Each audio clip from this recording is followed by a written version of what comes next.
Who here had toast for breakfast? Woo! A few of you.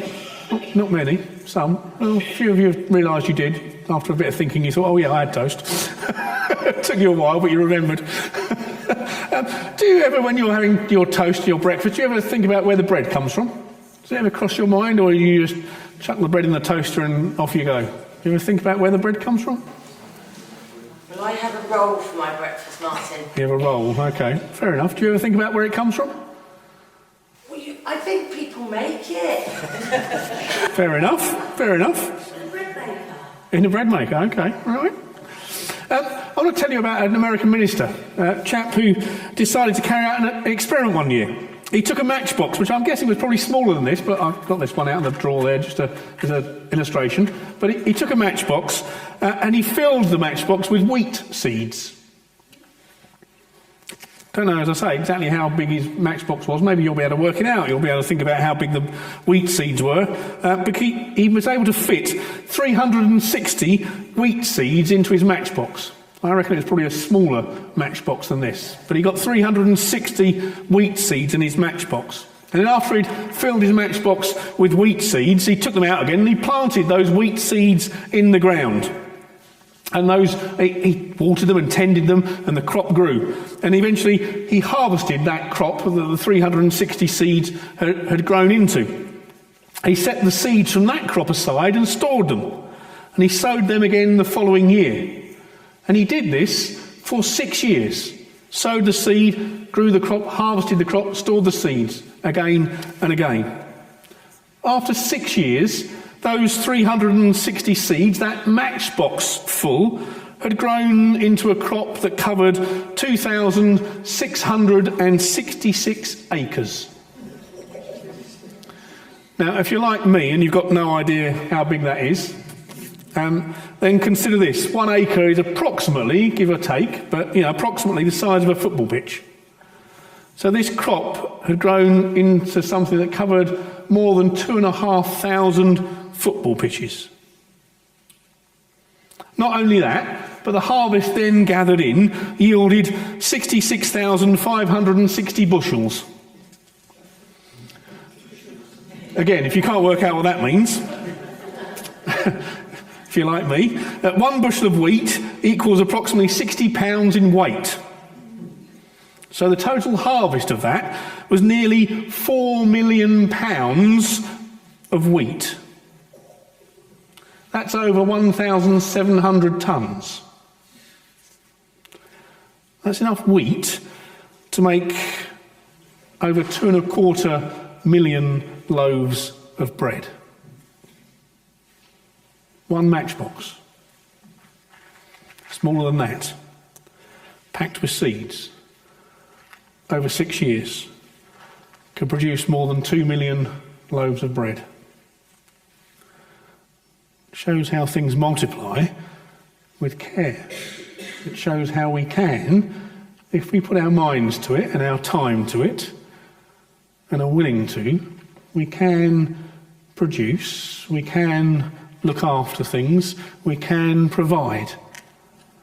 We just have to be willing to and have the desire to. 1 small matchbox full of seeds and the right conditions and the care and the time to do it. We can care and provide. 2.25 million loaves of bread would feed quite a few people. 1 matchbox full of seeds.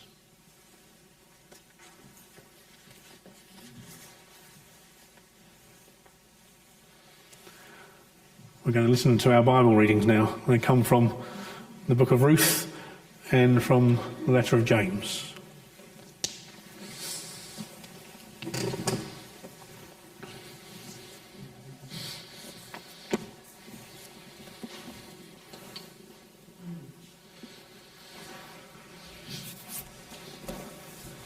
Our first reading is Ruth chapter 2. Yes, Ruth chapter 2. So I hope you're sitting comfortably. It's a lovely romantic story.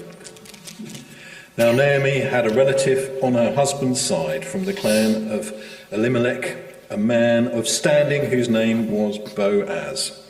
And Ruth the Moabitess said to Naomi, "Let me go to the fields and pick up the leftover grain behind anyone in whose eyes I find favour." Naomi said to her, "Go ahead, my daughter."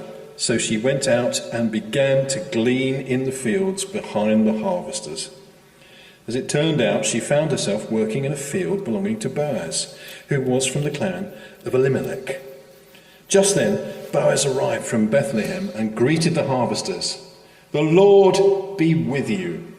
"The Lord bless you," they called back. Boaz asked the foreman of his harvesters, "Whose young woman is that?" The foreman replied, "She is the Moabitess who came back from Moab with Naomi." She said, "Please let me glean and gather among the sheaves behind the harvesters." She went into the field and has worked steadily from morning till now, except for a short rest in the shelter. So Boaz said to Ruth, "My daughter, listen to me. Don't go and glean in another field, and don't go away from here. Stay here with my servant girls. Watch the field where the men are harvesting, and follow along after the girls. I have told the men not to touch you, and whenever you are thirsty, go and get a drink from the water jars the men have filled." At this she bowed down with her face to the ground. She exclaimed, "Why have I found such favour in your eyes, that you notice me, a foreigner?" Boaz replied, "I have been told all about what you have done for your mother-in-law since the death of your husband, how you left your father and mother and your homeland and came to live with a people you did not know before. May the Lord repay you for what you have done. May you be richly rewarded by the Lord, the God of Israel, under whose wings you have come to take refuge." "May I continue to find favour in your eyes, my lord," she said. "You have given me comfort and have spoken kindly to your servant, though I do not have standing of one of your servant girls." At mealtime, Boaz said to her, "Come over here, have some bread and dip it in the wine vinegar." When she sat down with the harvesters, he offered her some roasted grain. She ate all she wanted and had some left over. As she got up to glean, Boaz gave orders to his men, "Even if she gathers among the sheaves, don't embarrass her. Rather pull out some stalks for her from the bundles and leave them for her to pick up, and don't rebuke her." So Ruth gleaned in the field until evening.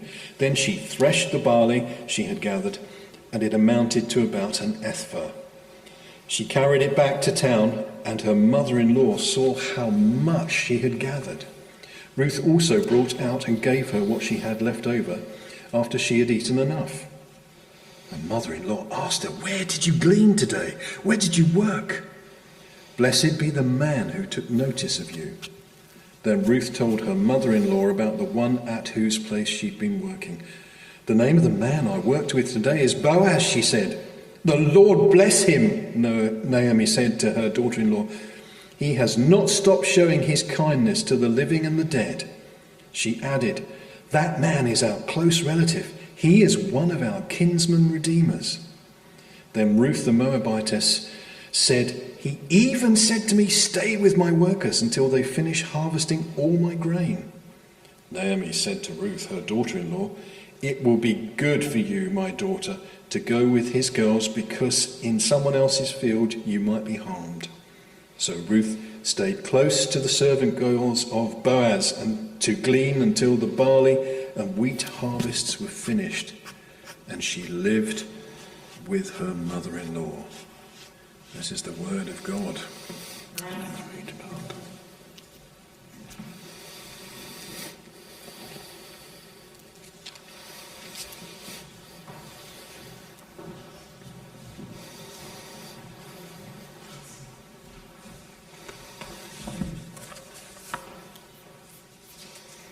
The New Testament readings from James 5, a warning to the rich.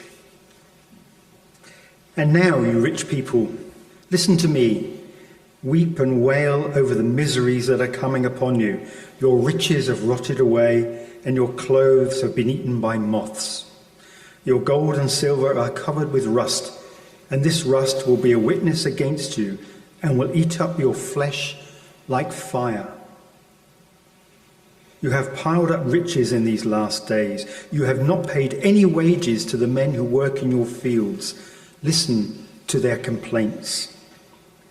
The cries of those who gather in your crops have reached the ears of God, the Lord Almighty. Your life here on earth has been full of luxury and pleasure. You have made yourself fat for the day of slaughter. You have condemned and murdered innocent people, and they do not resist you. Be patient then, my brothers, until the Lord comes. See how patient a farmer is as he waits for his land to produce precious crops. He waits patiently for the autumn and spring rains. You also must be patient. Keep your hopes high, for the day of the Lord's coming is near. This is the word of the Lord. In his daily study Bible, William Barclay writes, "Not even the most cursory reader of the Bible can fail to be impressed with the social passion which blazes through its pages. No book condemns dishonest and selfish wealth with such searing passion as it does." And he continues, "There is no book in any literature which speaks so explosively of social injustice as the Bible, nor any book which has proved so powerful a social dynamic. It does not condemn wealth as such, but there is no book which more strenuously insists on wealth's responsibility and on the perils which surround a man who is abundantly blessed with this world's goods."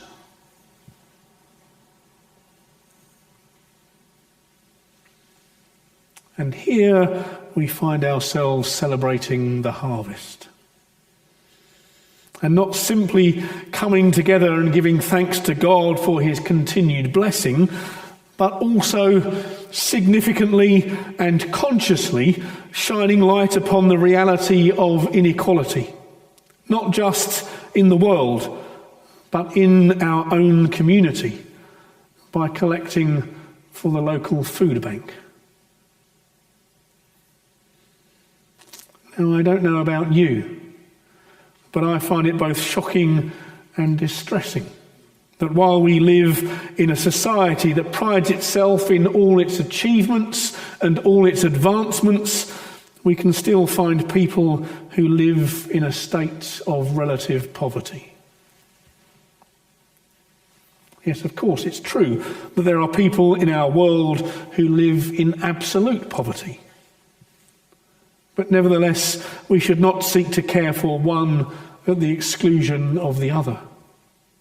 For both are in need, and both need others, that is us, to care for them and help lift them from out of their despair.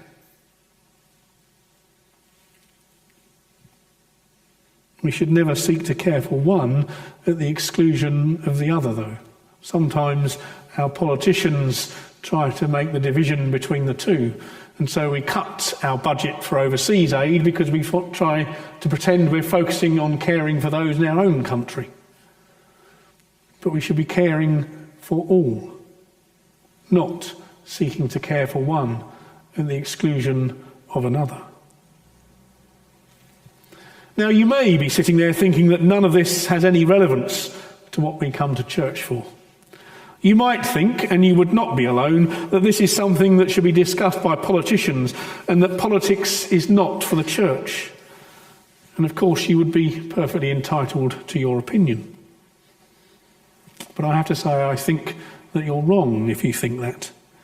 And I would like to begin to illustrate why I think that. And as I do so, let us briefly return to what William Barclay said, and I quoted. Let us remind ourselves of how he speaks of the Bible. He said, in those phrases I quoted at the beginning, "There is no book in any literature which speaks so explosively of social injustice as the Bible." And so we hear that the Bible, more than any other book, speaks out against the sin of social injustice in our world. You might not think that the church should consider the issues of social injustice, but I believe that the Bible challenges us all to think otherwise. So let's begin by spending a little time considering the concept of shalom, and of how shalom is a central theme to the Bible. There are, I think we've touched on it before, there are three main strands to shalom. Firstly, there is the strand of material prosperity, where all people, have at least sufficient. They have at least sufficient for their needs, to live, to survive, to cope. But some may have more, and that's not a problem. But everyone has at least sufficient. And it is not shalom for some to have an abundance, while there are others who do not have enough. So as long as everyone has what they need, it's not a problem for some to have more. But when there are those who do not have enough, it's a problem when others have more. The second strand is social justice, which relates very strongly to material prosperity, of course. Social justice is born out of human relationships. Relationships with one another should not be damaging. Relationships in all their forms should not be damaging. It is not shalom for relationships to be unequal, or for one to dominate the other. And that goes through all relationships, whether it's one person with another, or a community with another community, or a nation with another nation. We see shalom breaking down around our world all over the time. We see it most clearly at the moment with Russia and Ukraine. That is not shalom, where one nation is seeking to dominate the other. That's not the only example, of course. And the third strand of these three strands woven together, three strands that Lex so often likes to talk about being woven together for us, not easily broken. The third strand of shalom, that peace of God that is more than just simply peace, but that shalom. The third strand is personal integrity. It is a visible attitude and way of life. It is not shalom when dishonesty and sin abounds. We are called to be honest and sinless. Of course, we can never be totally sinless until we're perfected and come into God's presence, but we are called to be honest as we can be and as sinless as we can be, to live lives that are seen to be holy and pure. How often do people call out the church because we're seen to be hypocrites, because we say one thing and then act in another way? That's not shalom. We're to have lives of personal integrity and a corporate integrity as well, actually, as a church. Shalom is at the heart of so much of what goes on or should go on in our world. So what of our readings today? What do they say to us as we consider the issues of social injustice and the harvest? Our reading from James attacks the oppressive behaviour of the wealthy and the powerful. He doesn't attack them simply because they have wealth. His reason is not so shallow. Rather, he attacks them for both their failings in their stewardship and the way that they use the wealth that they have. James tells the unjust rich that the voices of those that they have oppressed will rise up to God, and in doing so they will bear witness to the deeds of the rich. He says, "Behold, the pay of the labourers who mowed your fields and which has been withheld by you cries out against you. And the outcry of those who did the harvesting has reached the ears of the Lord of hosts." Here we have an example of how things are not as they should be. The injustice of the rich is seen as going against the way of God, for it is God himself who will hear the cries of the oppressed. This short passage from the letter of James both indicates the reality of God's hatred of injustice and illustrates how shalom is woven into so much of life. There is clearly a breakdown of shalom in the relationships that have gone on here in what James is talking about. And he clearly paints the picture of how it goes against God's kingdom, God's ways, God's will. But let's turn to the book of Ruth and our reading from there. You'll recall, perhaps, that the prelude to our reading is the background to the whole book, chapter 1. We have Elimelech, Naomi and their two sons, Mahlon and Chilion, who leave Bethlehem and go to live in Moab. Then Elimelech dies while his sons marry. Mahlon marries Ruth and Chilion marries Orpah. Then both Mahlon and Chilion die. It's a wonderfully cheerful beginning to the book. This leads Naomi to seek to return to Bethlehem. And following some discussion and heart-seeking, Orpah remains in Moab, while Ruth pledges to stay with Naomi. As we know, with that wonderful, beautiful part where she stays, where you go, I'm going to go, and all that beautiful poetic discussion they have together. So these two, Naomi and Ruth, return to Bethlehem. And this is where our reading picks the story up. And it's important at this point to look at Naomi and Ruth, because their lives are not going to be easy. For while Naomi is back in a land she knows, Ruth is a foreigner. She is an alien in the land. And they are both also widows. They have no way of easily supporting themselves. And this is borne out by the fact that Ruth comes to Naomi and asks, "Please let me go to the field and glean." This request indicates the level of need that these two vulnerable women are in. They appear unable to support themselves and so need to find sustenance where they can. This story, this incident in particular, is instructive to us as we seek to understand what the ways of God's kingdom are like. It illustrates what it's like to be part of God's economy. Gleaning was a deliberately ordained practice within Israel. It was laid out within the law as received by Moses. So in the book of Leviticus, chapter 19, we read, "When you reap the harvest of your land, you shall not reap to the very corners of your field, nor shall you gather the gleanings of your harvest, nor shall you glean your vineyard, nor shall you gather the fallen fruit of your vineyard. You shall leave them for the needy and for the stranger." And then again, just a few chapters later, it says, "When you reap the harvest of your land, moreover, you shall not reap to the very corners of your field, nor gather the gleaning of your harvest.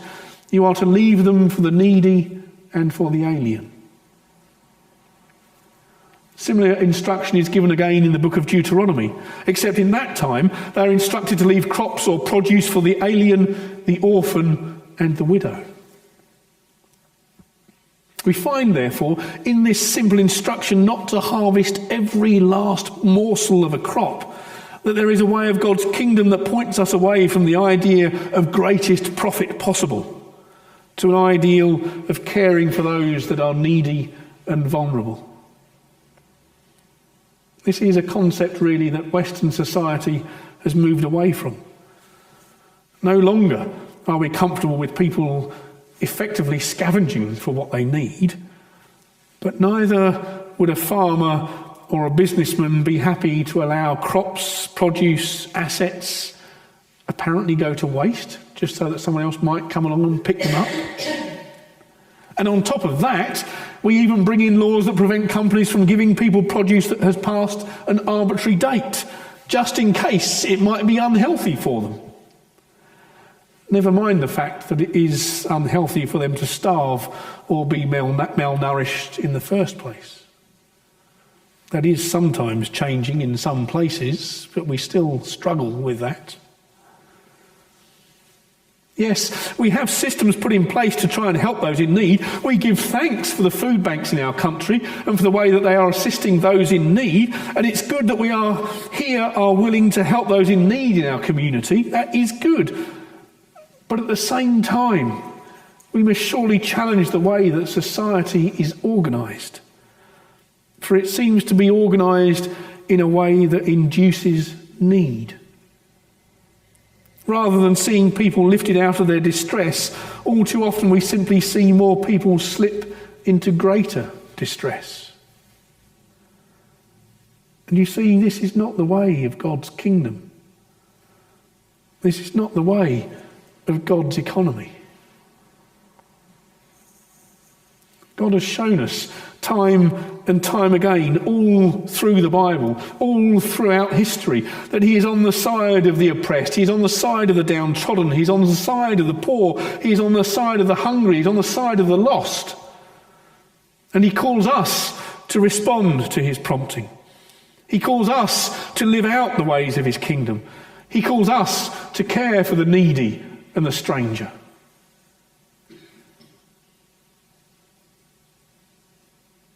The question is, are we going to? The question is, are we going to do more than sit and nod our heads? Are we going to do more than just say, yes, I think that's right? Are we actually going to try and do something to bring about change? To do something to respond? To bring about the ways of the kingdom? To follow God's economy? May we hear God's voice calling us to respond to his ways. May we listen to the promptings of his Spirit. And may we be willing to stand up for, speak out for, and help those who are truly in need. Amen.